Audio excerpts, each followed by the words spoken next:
என்னது விழுப்புரத்துலேருந்து இப்படி ஒரு ட்ரெயின் இருக்கா? அட ஆமாங்க. ரீசெண்டாக பார்த்தீங்கன்னா நம்ம விழுப்புரத்துலேருந்து திருச்சிராப்பள்ளி வரைக்கும் ட்ரெயினில் ட்ராவல் பண்ணியிருந்தோம். என்ன ட்ரெயின் பார்த்தீங்கன்னா ட்ரெயின் நம்பர் 16867 திண்டுக்கல் இன்டர்சிட்டி எக்ஸ்பிரஸ்ங்க. ஸோ இந்த ட்ரெயின் பார்த்தீங்கன்னா ஈவினிங் 4:55க்குலாம் விழுப்புரத்துலேருந்து கிளம்பிடும். இந்த ட்ரெயினில் பார்த்தீங்கன்னா ஃபுல்லாமே அன்ரிசர்வ் கம்பார்ட்மெண்ட் தாங்க. நம்மளும் ஒரு டீயை வாங்கி குடிச்சிட்டு ஈவினிங் ஜர்னிக்கு தயாராகிட்டோம். கரெக்டாக பார்த்தீங்கன்னா விழுப்புரத்துலேருந்து 4:55க்குலாம் கிளம்பிடுச்சிங்க. ஸோ இந்த ட்ரெயின் பார்த்தீங்கன்னா ஃபஸ்ட்டு மதுரை வரைக்கும் ரன் ஆகிட்டு இருந்தது. இப்போ பார்த்தீங்கன்னா திண்டுக்கல் வரைக்கும் ரன் ஆகிட்டு இருக்குங்க. ஸோ ஈவினிங் ஜர்னினாலே சன்செட் இல்லாமல் எப்படி அந்த சன்செட்லாம் பார்த்துட்டு வண்டி 110ல் பார்த்தீங்கன்னா செம்ம ஸ்பீடாக போயிட்டு இருந்துச்சு. அதையுமே என்ஜாய் பண்ணிட்டு இருந்தோம்.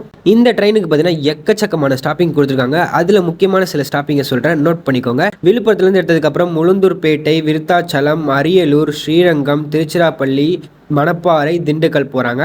இந்த ட்ரெயினில் ட்ராவல் பண்ணுறதுக்கு எனக்கு வெறும் 75 ரூபா தாங்க ஆச்சு திருச்சிராப்பள்ளி வரைக்கும். திருச்சிராப்பள்ளி எத்தனை மணிக்கு வந்தாங்கன்னு பார்த்தீங்கன்னா ஒரு 10 நிமிஷம் ஏர்லியாகவே வந்துட்டாங்க. இந்த ட்ரெயினில் ட்ராவல் பண்ணி ஃபுல் வ்ளாக் பார்த்தீங்கன்னா நம்ம யாஷிக் வ்ளாக்ஸ் சேனலில் அப்லோட் பண்ணியிருக்கோம். ஸோ மறக்காமல் செக் பண்ணி பாருங்கள். டிஸ்கிரிப்ஷனில் நான் சேனலோட ஐடி கொடுத்துருக்கேன். அண்ட் தென் பார்த்தீங்கன்னா இந்த ஷார்ட்ஸ்க்கு ஒரு லைக்கை போட்டு மறக்காமல் யாஷிக் வ்ளாக்ஸ் ஷார்ட்ஸ் சேனலையுமே சப்ஸ்கிரைப் பண்ணி வச்சுக்கோங்க. ஸோ நெக்ஸ்ட் வீடியோ சந்திக்கிறேன். Tata bye by.